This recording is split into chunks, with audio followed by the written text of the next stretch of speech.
Hi guys, it's me again, Essa, and I'm back for another video.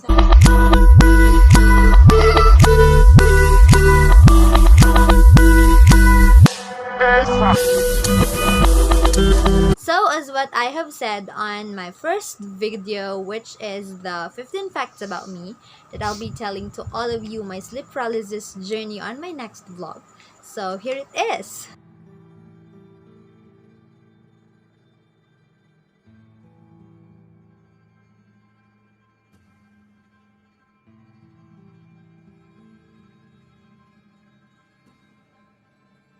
For this video, I'll be sharing to all of you my sleep paralysis journey, how I cope up with being a normal teenager, being a normal student without having enough sleep. And it wasn't a joke. It may sound funny, but it wasn't a joke. I have been struggling with sleep paralysis for 3 years. At first, I thought it was something I couldn't take for months or weeks. But it ended up 3 years na pala. 3 taon ko na palang ini-endure ang sleep paralysis. I know a lot of you is not aware what sleep paralysis is. Kahit minsan na-experience nyo na din siya. Actually, at first, I don't have idea it was sleep paralysis and I don't have idea na may pangalan pala siya. At first, I thought I had a third eye. Kasi parang syempre when you woke up in the middle of the night and then you saw a lady on your window tapos hindi mo maintindihan, you thought you had a third eye, diba? I really don't have idea what it is at the beginning. My first experience was grade 10. I was so stressed back then, I could remember. I was transferred to regular class from special science, so parang nag-a-adjust ako. Maybe that is the reason why I was so stressed that moment. I woke up in the middle of the night kasi yung room namin back then, yung kwarto namin, may double bed. So, double bed, pero sahig pa din ako natutulog kasi nga, I have my brothers dun sa may double bed. So, as far as I remember, sahig ako natulog that time. So, when I woke up on the middle of the night, merong babae na yung paa niya nasa double bed, yung sa ilalim na bed, tapos yung dalawa niyang hands was nasa floor. And she was going closer and closer to me pag pumipikit ako. So, I really opened my eyes. Sabi ko, open ko lang yung eyes ko para this lady won't come closer. Until, nawala lang din naman siya. And then, when I woke up the next morning, parang normal lang. I never told anyone about it. I kept it. And then, kinongclude ko lang na siguro I have a third eye. Pero wala akong pinagsabihan, as in no one knows it. Naging every other night siya. It's like the same girl. I conclude she's a girl kasi nga meron, syempre mahaba hair niya, but she doesn't have a face. Like, until now, kahit binabalikan ko siya, wala akong nakitang face, like a specific mukha ng isang babae. But she was a girl, kasi syempre may buhok siya. And, as a normal, parang normal white ladies on movies, she was wearing a white dress, and maybe, naiisip ko na siguro, ano lang siya, nakasampay lang siya, na damit sa kwarto namin, na parang in-imagine ko lang na multo siya. Kasi syempre, parang, hindi ako makatulog that time kasi parang I'm so stressed, like I don't understand what's happening, and nag-a-adjust kasi ako sa new world. So sabi ko, maybe nakasampay lang yon na damit sa kwarto ko, sa kwarto namin, kaya ko siya in-imagine that she was a white lady. Until the second night, I woke up, I felt so heavy na parang merong something na nakadagan sa akin, as in super bigat niya. And when I opened my eyes, all I see was pure darkness. And parang isang creature na parang its eyes was green, tapos nakatingin na siya sa akin the whole time. Pinilit kong i-close yung eyes ko until hindi na ako makagalaw. Like, I couldn't move my body, I couldn't move my feet, I couldn't move everything except my eyes. Yung nakokontrol ka lang was to open and to close my eyes. I never told anyone about it kasi sabi ko, pag sinabi ko to, people may think I'm insane. People may think baliw ako. No, one major fact is I grew up in a Baptist family.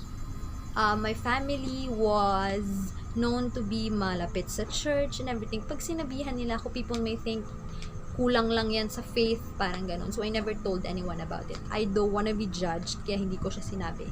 Until such time, I couldn't endure it anymore. Parang nagiging every night na siya. Like, hindi ako natutulog. And then, parang nakaisip lang ako one time na, what if i-search ko siya sa social media? Paano pag hindi lang pala akong nakaka-experience ng ganun? And when I searched it, nakita ko yung sleep paralysis na word sa YouTube. When I opened it, yung description was exactly the same sa nangyayari sa akin. So, doon ko nasabi na it was sleep paralysis. Walang nagbago, but parang nabawasan yung way sa heart ko kasi sabi ko, hindi pala to third eye. It was just a condition na normal sa mga teenagers na stress. Hindi man natanggal yung kaba, at least alam ko na I'm not alone in this kind of battle. So, parang at ease ako that moment. When was the time my parents knows about this? I told my mother about it, pero pa-joke. Ayoko matulog sa kwarto ko, merong something, gumaganon ako sa nanay ko. And then, nalaman niya na din eventually nung nakapag-usap na kami, and then I told her, it's sleep paralysis. I saw it on the internet na it's a condition na pag-stress ka daw, you woke up in the middle of the night, you couldn't move your body, and then nakakakita ka ng mga creatures na mga nakakatakot and everything. My mother never questioned me about it upon knowing it. Parang siya pa yung nag-open ng topic, what if we bring you to the psychologist? And yes, my mother brought me to the psychologist. I had a lot of sessions. I couldn't forget the first time na tinanong ako ng doctor ko, how did you know it was sleep paralysis? And then I told her, I saw it on the internet. So sabi niya, it's good that I'm aware of my condition. It's good that I searched about it. Pero kasi parang mas na-trigger yung condition ko nung nalaman ko siya. Kasi, na-notice ko, nung nag-search ako sa internet, merong painting ng sleep paralysis. It was nakahiga na tao, and then merong monkey na color green na nakadagan sa kanya. And on the same day, nung nakita ko yung picture na yon, pagkagabi, the exact na mukha nung monkey, nakita ko din, monkey ba yun? Parang siyang unggoy. Nakita ko din nung night na yon. So then I told myself, maybe it's all in the mind. And then I tried to open up to my friends. Parang, you know what? At some point of the night, parang ganito. And syempre mahilig kami sa overnights with my friends. So one time, nung nag-overnight kami ng mga friends ko, parang napansin nung nakatabi ko na I wasn't moving. Malikot kasi talaga ako matulog. I mean, lumilipat-lipat ako ng pwesto kasi I'm finding the most comfortable na pwesto kasi alam ko na pag natulog lang ako, tapos hindi ako super pagod, tapos hindi ko gusto yung pwesto, nag-sleep paralysis ako. So, naghahanap ako ng tamang pwesto. And then, he was trying to wake me up, pero wala, hindi na ako nagigising. So, tinawag niya yung attention ng mga friends ko. Like, she's not moving. And then my friends was like, she told us about it. And that's sleep paralysis. And magigising din siya. So, when I woke up, I asked for a water. And then yun, parang naging normal lang din naman na sa friends ko. Naiintindihan na nila. Nakita ko that night was a person na hinihila yung pillow ko. Parang gusto niyang kunin yung unan, yung nasa ulo ko. One of the worst na nakita ko on my sleep paralysis so far was two ladies. They were holding both my feet and they were laughing. When I woke up, I was crying. My parents never heard me crying. Kahit na parang iyak ka na, tinatago ko pa rin. Kasi I don't want my parents to worry so much about it. Pero I have this settings na parang 3 days hindi ako natutulog. I was just, nasa sala lang ako, nag-drawing. If pipilitin ko yung sarili ko na matulog, yun lang din. I'll have the same battle. Yun, parang it was a battle I have to face every single night of my life. Pag nag-sleep paralysis ka kasi, your mind is awake. Gising siya, alam niya yung nangyayari. My mother told me about this, na naggising sila, I was calling her, and then tatay ko yung gumising. And then, he woke me up, na-feel ko na talagang bonggang yugyug ng father ko kasi ginigising talaga ako. I was really just calling my mom. And then, narinig kong sumigaw yung nanay ko. Sabi niya, lakasan mo pa kasi hindi yan magigising hanggang sa magising ako. The truth is, masyadong maraming naging gastos when I have this condition. I have undergone a lot of tests, parang lahat na, parang chinek. Takot ako magpa-test noon. Nung sinabi ng nanay ko na I have to undergo EEG, nung parang nasa brain siya, I told myself, parang ayoko. Kasi what if people knows about this? Sabihin nila, bakit kailangan niya ng test sa brain? Is she insane or what? Parang natakot ako kung anong sasabihin ng mga tao. Pwede ka palang mabaliw in a long run. Pag hindi siya naagapan, syempre imagining na magigising ka tapos merong babaeng nakahawak sa paa mo lang. Tumatawa lang talaga siya, wala siyang sinasabi. Diba, hindi ka mo mababaliw? I remember this one night, brown out, sa sala ako natulog. Kasi meron kaming ginagawa pag brown out, na yung motor ng kapatid ko pinapasok sa loob ng bahay para may ilaw. Tapos, nung nagka-ilaw na, pinatay yung ilaw ng motor, pero hindi na siya nilabas. So, nasa sala ko, yung motor katabi ko, girl, ay parang hindi, parang merong distance naman. Pero, nung nagising ako, parang nagulat ako na merong red na something sa harap ko. Yung motor pala yon, pero parang hindi ko kasi agad na realize na may pinasok palang motor sa bahay bago ako matulog. Hindi na ako nakapikit, girl. Parang nakabukas lang yung mata ko. And then, there was this kid na dumaan, may hawak siyang tela, and he was telling me na ayoko nang magbenta ng basahan. And then, I was laughing nung nagising na ako. Takot na takot ako on the spot nung moment na yon. Pero nung nagising ako, natawa na lang ako. Sabi ko, bakit ako nakakita ng batang nagbebenta ng basahan nung gabing yon? Pero it was creepy. Pag kinikwento ko siya sa friends ko, sabi niya, hindi nakakatawa, girl. Ang creepy, girl. Pero, I don't know why. Siguro kasi sobrang active ng brain ko at night. Kinatakutan ko na parang hindi ako nakatulog the next night was na nagising ako na merong babaeng nakaluhod sa gilid ng tulugan ko kasi nasa bed na ako nakatulog noon wala na kasing double bed sa kwarto that time. Nakaluhod siya and then she was speaking other languages. Hindi ko maintindihan but she was like, parang may sinasabi siya pero hindi ko siya naiintindihan. She wasn't looking straightly at me. Nakayuko siya tapos nakaluhod siya and then she was really just saying something na hindi ko maintindihan kung ano.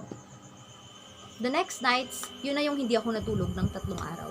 Yun na yung pinagtatawanan ako ng tatay ko kung anong oras ako matutulog. Kasi sila antok na naka-lights on pa rin ako. That was the scariest na nakita ko on my whole sleep paralysis journey. How I cope up with being a normal teenager. How I cope up with being parang nakaka-achieve naman ako at school kahit meron akong battle na fini-face every night. It was like, I just lived with the phrase na, after a rain, there comes a rainbow. Pag gabi, you have a battle, the morning means hope. Parang hindi mo kailangang i-down yung sarili mo just because you had something before ka magising. I was still thankful of every single day kahit na yung nights ko wasn't supposed to be that kind of nights. Kasi I'm a graduating student. Nung nag-grade 12 na ako, the same scenario pa din naman kasi. I'm a student leader, I'm a youth leader, so dapat fight pa rin kahit ganun. So, yeah.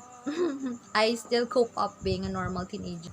God wouldn't give me that burdens if it's too hard for me to handle. He gave me this because He knows I can get through this.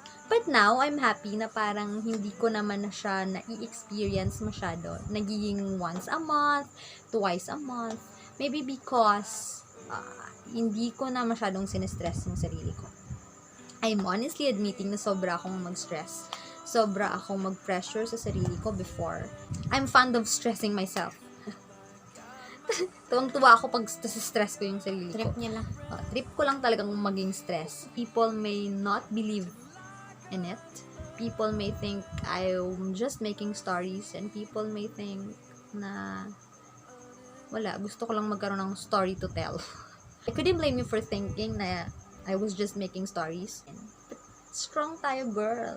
Essa lang malakas. Char. Yeah, but now I'm happy to share this story with all of you kasi maybe it's my story to tell. And don't forget, of course, to pray bago ka matulog. Most powerful weapon against all this unexplained na mga nangyayari sa atin. Just pray.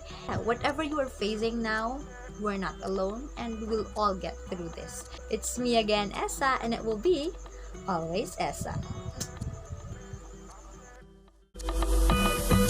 I said